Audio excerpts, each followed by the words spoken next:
তীব্র জন অসন্তোষের মুখে ২০০৬ সালে ক্ষমতাচ্যুত হতে হয়েছিল নেপালের সাবেক রাজা জ্ঞানেন্দ্র শাহকে। এর মধ্যে দেশটিতে নানা উত্থান পতন হয়েছে, হিমালয়ের অনেক বরফ গলেছে, কিন্তু একটুকু শান্তি ফিরেনি নেপালে। ১৬ বছরে নেপালে সরকার পরিবর্তন হয়েছে ১৩ বার, কিন্তু যেই লাউ সেই কদু। ব্যর্থ সব শাসক, কেউ দেশটিকে সঠিক পথ দেখাতে পারেনি। এমন অবস্থায় আগেই ভালো ছিলাম নীতির প্রতি মনোযোগী হয়েছে নেপালবাসী। আবার জ্ঞানেন্দ্রকে ক্ষমতার মসনদে দেখতে চান তারা।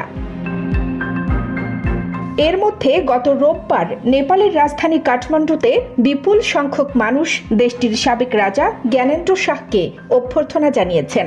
দেশের চলমান অবস্থা নিয়ে অসন্তোষ জানানোর পাশাপাশি বিলুপ্ত রাজতন্ত্র পুনঃপ্রতিষ্ঠার আহ্বান জানিয়েছেন তারা। উল্লেখ্য, ২০০১ সালে নেপালের তৎকালীন রাজা বীরেন্দ্র বীর বিক্রম শাহকে সপরিবারে হত্যা করা হয়।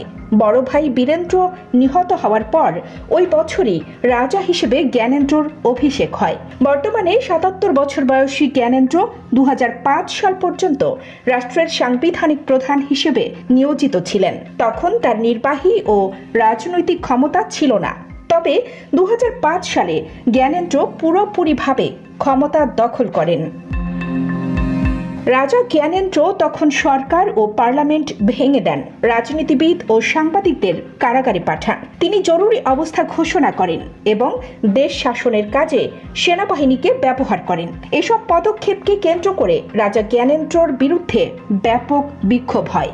এক পর্যায়ে ২০০৬ সালে জ্ঞানেন্দ্র একটি বহুদলীয় সরকারের কাছে ক্ষমতা হস্তান্তর করেন। ২০০৮ সালে নেপালের ২৪০ বছরের পুরনো হিন্দু রাজতন্ত্রকে বিলুপ্ত করার বিষয়ে দেশটির পার্লামেন্টে ভোট হয়। ভোটাভুটিতে রাজতন্ত্র বিলোপের পক্ষে রায় এলে রাজা জ্ঞানেন্দ্র পদত্যাগ করেন। এরপর নেপালে ধর্মনিরপেক্ষ প্রজাতন্ত্র প্রতিষ্ঠিত হয়। তখন থেকে নেপাল ১৩টি সরকার পেয়েছে, কিন্তু দেশটির অনেকে প্রজাতন্ত্র ব্যবস্থার প্রতি হতাশ হয়ে পড়েছেন।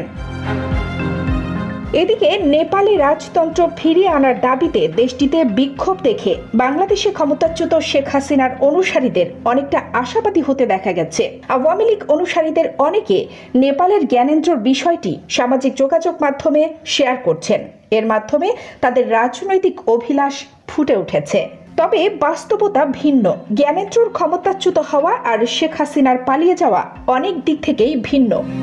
রাজতন্ত্রের অবসানের পর নেপাল সাংবিধানিক হিন্দু রাষ্ট্র থেকে বেরিয়ে অফিসিয়ালি সেকুলার রাষ্ট্র হয়েছে। এ বিষয়টিও অনেকে মেনে নেয়নি।